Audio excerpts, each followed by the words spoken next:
In 1903, a family of 7 shared a 2-room apartment on Mulberry Street and spent 11 cents a day on food. Number 8 on this list was so pungent that their landlord tried to evict them over the smell. Number 3 was considered a cooking mistake so embarrassing that the woman who invented it swore her neighbors to secrecy.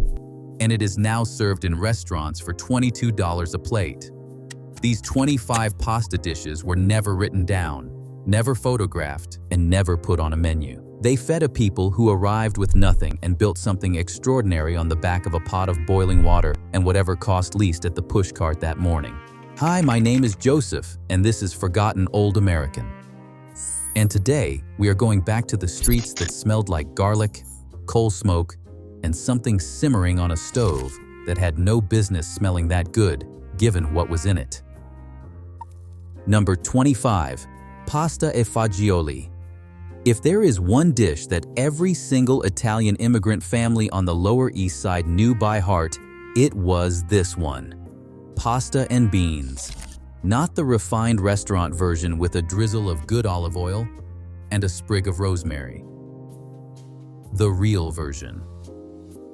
A pot of dried cannellini beans soaked overnight and simmered for hours with a smashed garlic clove and whatever broken pasta had accumulated at the bottom of the bag.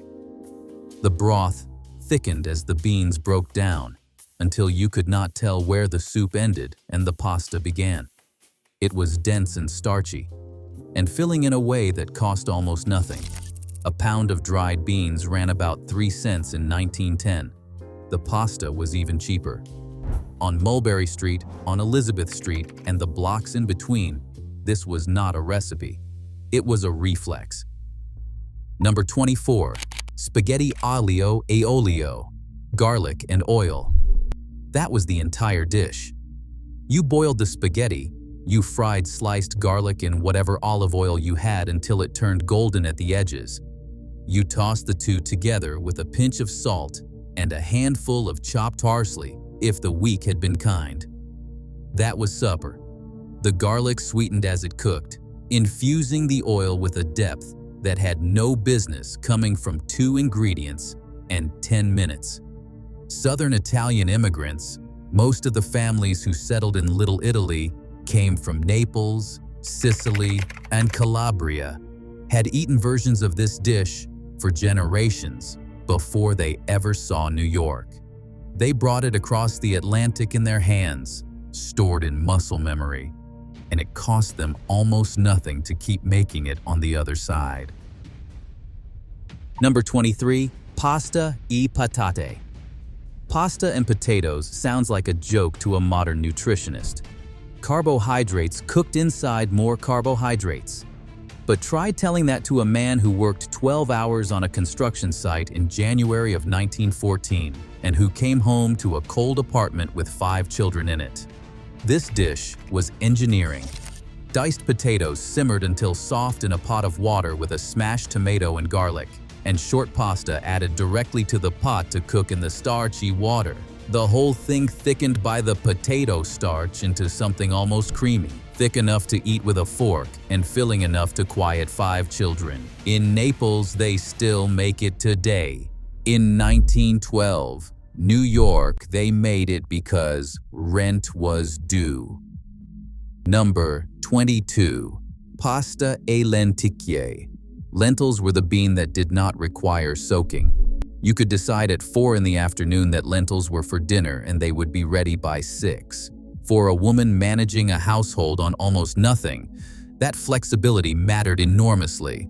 Small brown lentils simmered with a celery stalk, a smashed garlic clove, and a spoonful of canned tomato until they turned soft and earthy. Then short pasta was stirred in to finish cooking directly in the lentil broth. The result was thick, deeply savory, and cost maybe 4 cents for a family of 4.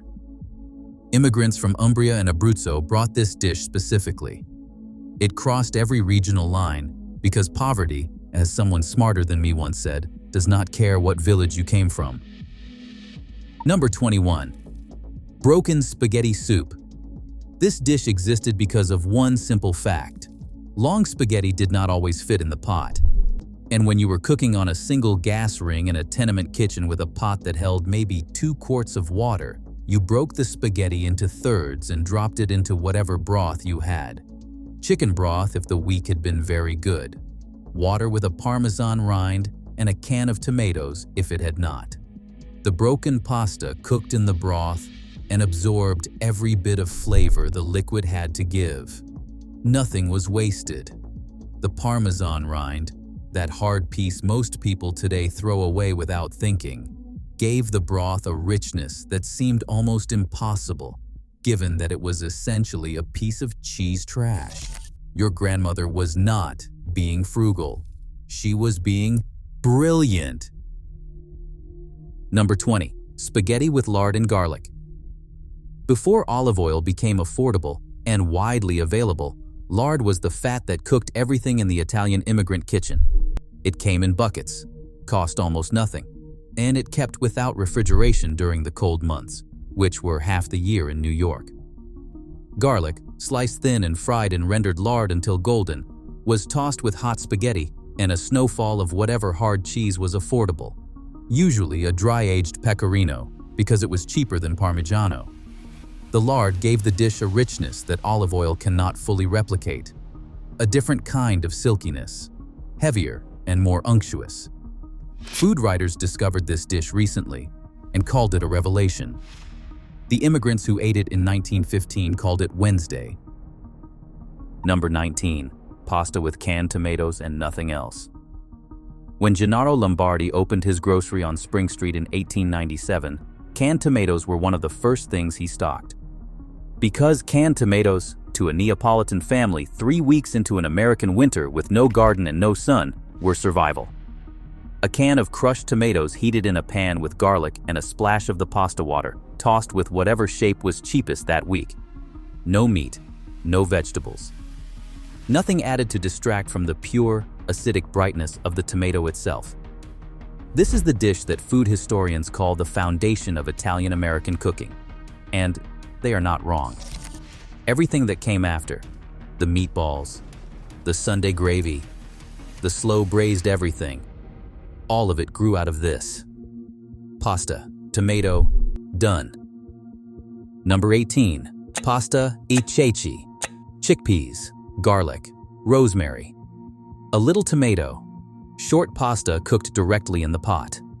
This dish came from Rome and Lazio, and the Roman immigrants who settled on the edges of Little Italy brought it with fierce loyalty. Chickpeas cost almost the same as lentils, and dried beans, pennies per pound. But they had a meatiness to them, a density when fully cooked that made a bowl of pasta ceci feel like you had eaten something substantial. Some cooks mashed a portion of the chickpeas against the side of the pot to thicken the broth. Others left them whole. Both versions were correct. Ask 2 Italian grandmothers which method is right, and you will have started an argument that outlasts you both. Trust me on this one. Number 17. Macaroni with ricotta.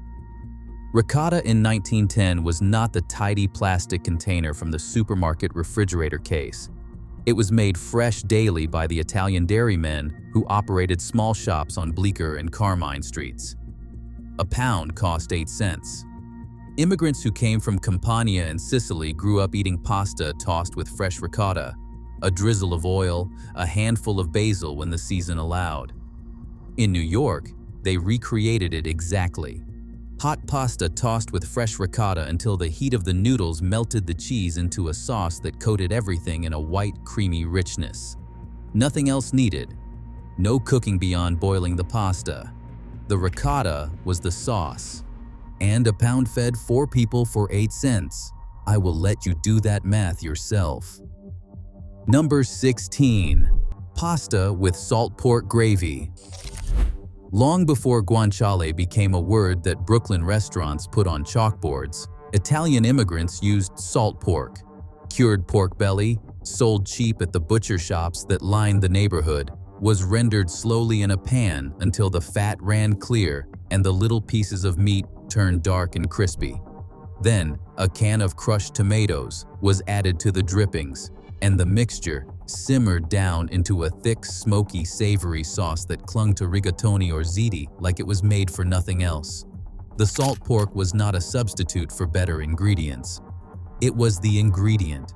It gave the sauce a depth that pancetta achieves, a ghost of the smoke and the salt, and the long, slow weeks it spent being cured in someone's cellar back in the old country. Number 15. Pasta con mollica. In Sicily, where most of the southern Italian immigrants to New York originated, breadcrumbs were called the poor man's cheese. When you understand what that means, this dish makes perfect sense. Day-old bread, dried and ground into rough crumbs, toasted in olive oil or lard with garlic until golden and crisp, was then tossed with hot pasta the way a wealthier family might toss pasta with grated pecorino. The crumbs coated each strand, providing a salty, crunchy, savory bite that mimicked the texture and satisfaction of cheese at a fraction of the price. Some cooks added an anchovy to the oil. Some added a pinch of chili pepper. The base recipe needed nothing. The women who made it never once thought of themselves as making something lesser. They were making dinner, period. Number 14. Spaghetti with anchovy sauce. This is the dish that the landlord on Mulberry Street tried to evict someone over. I am only slightly exaggerating. Anchovies packed in salt and sold in small tins or loose from barrels at the Italian grocers were a staple of southern Italian cooking going back centuries. 2 or 3 salt-packed anchovies dissolved in hot oil with garlic.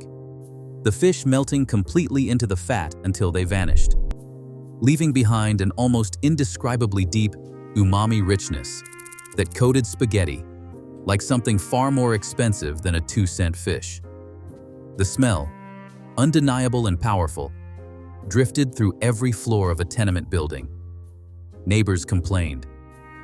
Children were embarrassed. The dish tasted extraordinary. Those 2 facts existed simultaneously and without apology. Number 13. Pasta e brodo, pasta in broth. The simplest of all the simple dishes. A pot of broth, chicken when a whole bird was affordable, or just the back and neck that cost almost nothing, or simply water with a Parmesan rind and a smashed carrot. Small pasta shapes were dropped in. Stelline, little stars, ditalini, broken vermicelli.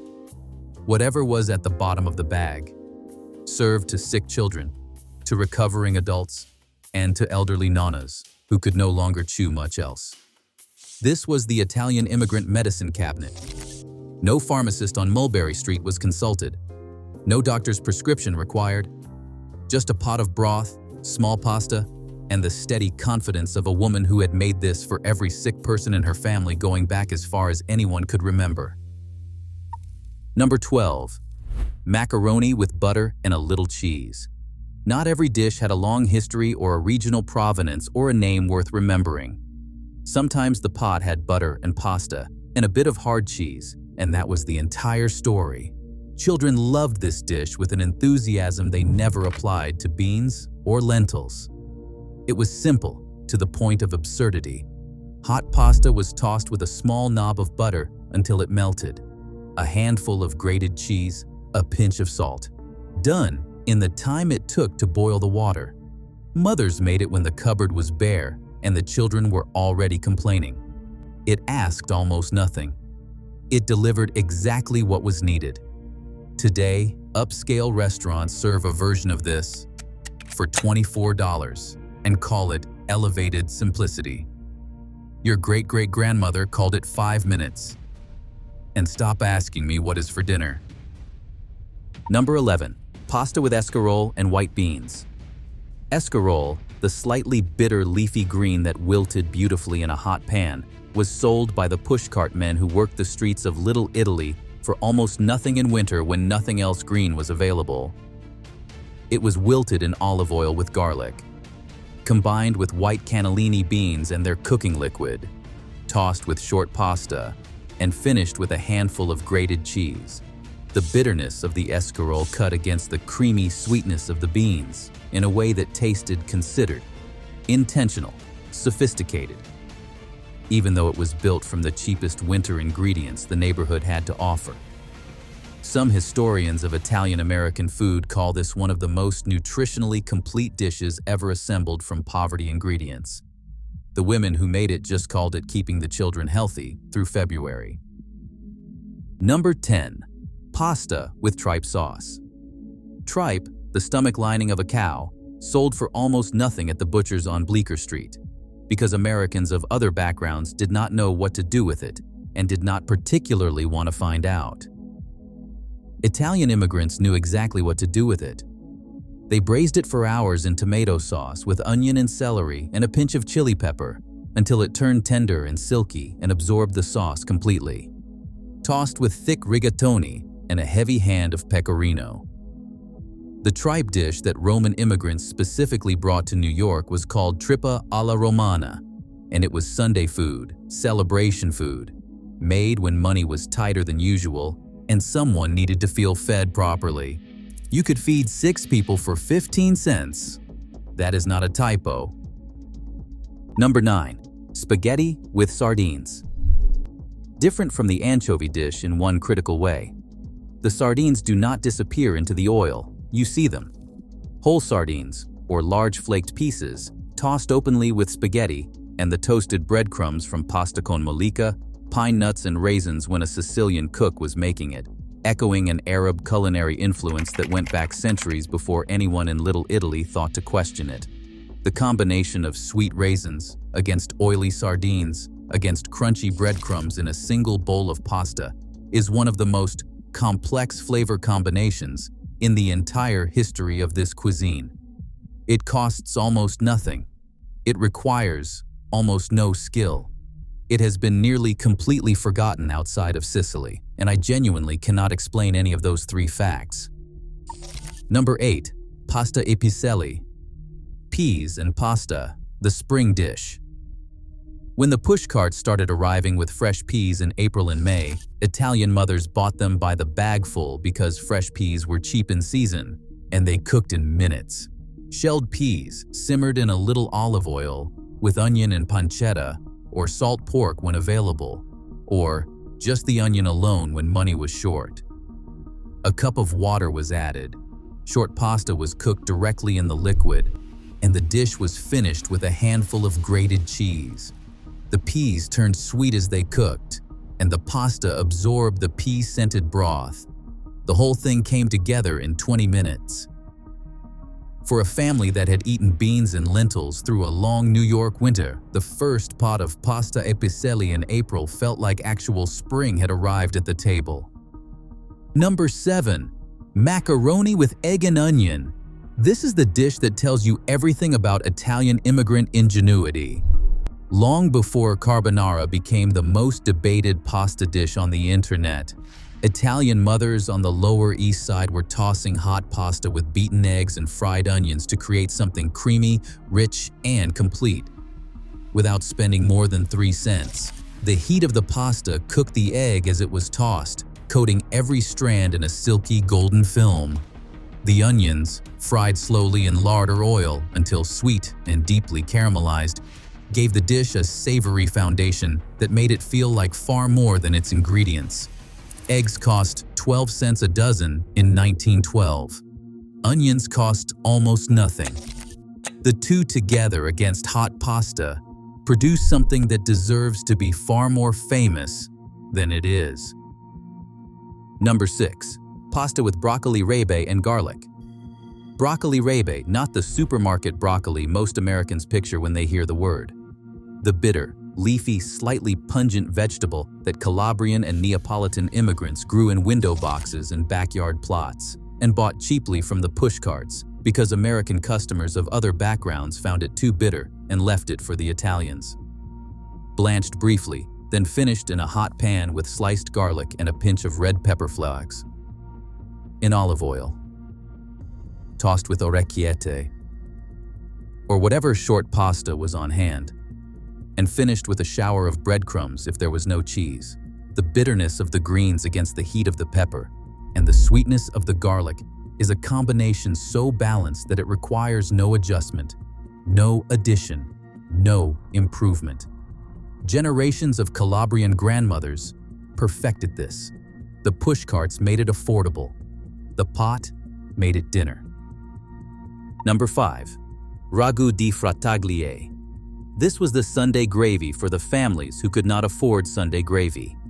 The cheapest cuts from the butcher, chicken livers, hearts, gizzards, and sometimes a piece of pork lung were browned hard in a pan, then simmered for 2 hours in tomato sauce until the organs gave up every ounce of flavor into the surrounding liquid. The sauce turned a deep, almost mahogany red, impossibly rich, and intensely savory in the way that only organ meat can produce. Organ meat carries concentrations of minerals and compounds that muscle meat simply does not contain. Tossed with thick pasta, rigatoni or paccheri, and finished with cheese. It was the meal that said we may have almost nothing, but tonight we eat like we have everything. Those are not the same thing. But sometimes in a tenement kitchen on a Sunday in 1914, they were close enough. Number 4. Pasta con sarde e mollica. The Sicilian masterpiece that nobody outside of Sicily made correctly, and every Sicilian would tell you they alone made it correctly. Wild fennel fronds, fresh sardines, toasted pine nuts, raisins, saffron when someone could afford it, anchovies dissolved in oil, all of it tossed with bucatini and topped with agrodolce toasted breadcrumbs. Sweet and sour, salty, fishy, and crunchy in one bowl. This dish is the culinary record of Sicily's history. The Arab traders who passed through left the raisins, the pine nuts, the saffron. The poverty of the island left the sardines and the breadcrumbs in place of cheese. Every ingredient in the bowl has a story behind it that predates the building of the New World by several centuries. The Sicilian women who made it in Little Italy kitchens were not making dinner. They were carrying an entire civilization in a pot. Number 3. Spaghetti all'assassina. The murdered spaghetti. The dish so strange and so controversial that the woman on Prince Street who first made it in New York, at least according to the one account I have been able to find, made her neighbors swear they would never repeat what she had done. Here is what she did. She took dry, uncooked spaghetti and added it directly to a pan of very hot olive oil and tomato sauce. No boiling water, no soaking, nothing. The pasta cooked from dry, right in the sauce, absorbing the tomato as it went, frying slightly against the hot pan, developing a char, a blistered skin, a slight crunch at the edges, while remaining perfectly cooked within. The smoke, the sizzle, the smell of slightly burned pasta. It sounds wrong. It is one of the most extraordinary things you will ever eat. Chefs in Bari, where this technique is believed to originate, are still arguing about the proper method. The woman on Prince Street apparently got there on her own, out of necessity, when the water pot was otherwise occupied. Necessity remains the greatest chef. Number 2. Sunday gravy stretched 5 days. Sunday gravy was real. Let me be clear about that.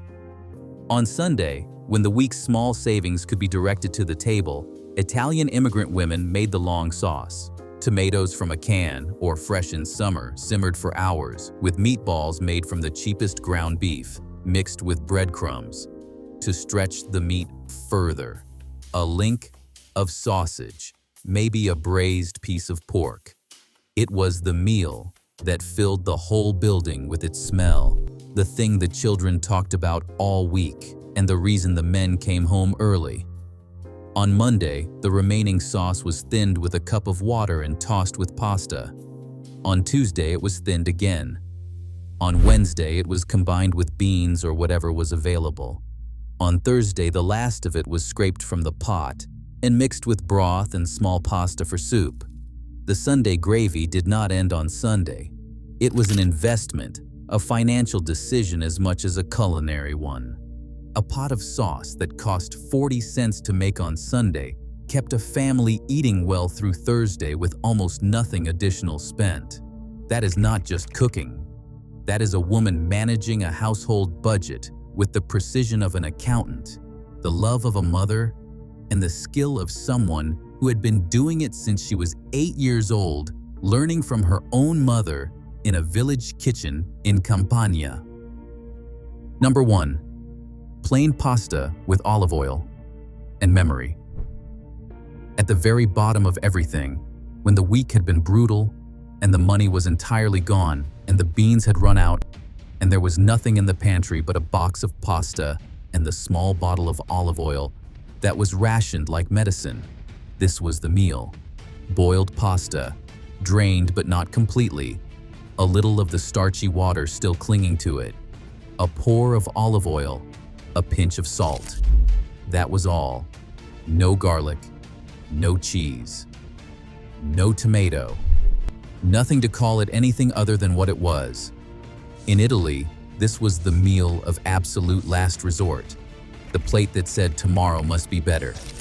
In the tenement kitchens of Little Italy, it appeared more often than anyone later admitted. The immigrants who ate it did not romanticize it. They ate it in silence, fed their children first, and got up the next morning and went back to work. The plain pasta with olive oil is the truest document of what it cost to start over in a new country with nothing but the clothes you arrived in and the knowledge of how to boil water. It is not glamorous. It is not the kind of thing that ends up on a menu with a candle and a wine list. But it is the foundation of everything. Every celebrated Italian-American dish, every restaurant empire built on red sauce and garlic bread and checkered tablecloths, traces its roots back to a bowl of plain pasta eaten in silence by someone who was too tired to add anything else and too dignified to call it suffering. Here's my challenge. Make one of these this week. Just one. Pasta e fagioli costs you less than $2 in ingredients, and it will make your kitchen smell like somewhere worth living. Macaroni with ricotta takes 12 minutes, including the time to boil water. Spaghetti all'assassina will make you feel like you discovered something that was hidden from you on purpose because, in a way, it was. Sit down at the table when you eat it. Not the couch, not in front of a screen, the table. These dishes were always meant to be eaten at a table with other people around it, and too many of us have forgotten that the table was never just furniture. Tell me in the comments which one you are making.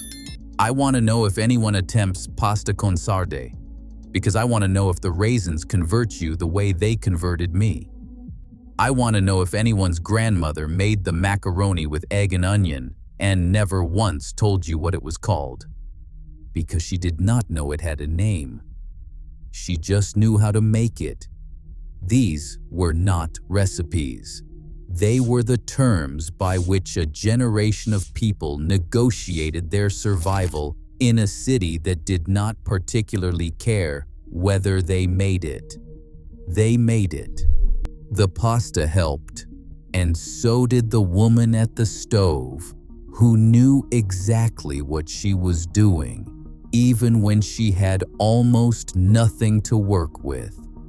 That woman deserves to be remembered. This is how we remember her.